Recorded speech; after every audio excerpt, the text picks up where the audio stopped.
Ирчүүд өстой хинэггүй.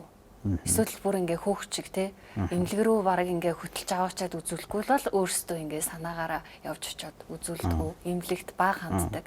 Тэр ирээрээ одоо зүгээр жишээд хэлэх юм бол эрэгтэйчүүдийн эмнэлэг цөөхөн байдаг. Яагаад гэвэл эрэлтэн байхгүй учраас угаасаа тийм байгаа те.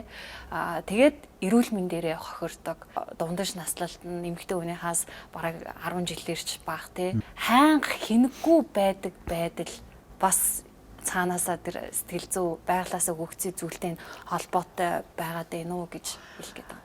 Хүйсийн хувьд нөгөө чухлын ирэмб гэдэг нэг юм байдаг.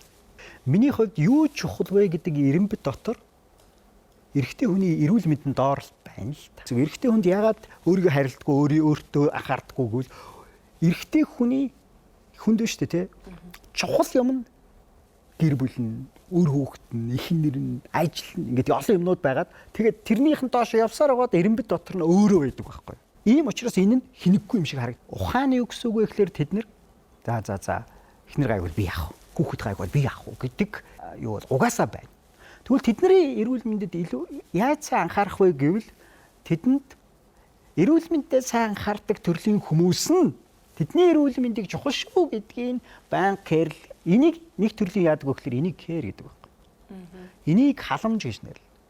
Unconsciously би дотроо хичнээн миний хувьд юм чухал юм миний тэр эрүүл мэнд доор байгаа ч гэсэн би эрүүл мэндэд хэн нэгэн анхаараасаа гэж бид хүсээл байгаа. Хүлээгээл байгаа. Unconsciously буюу ухамсаргүйгээр.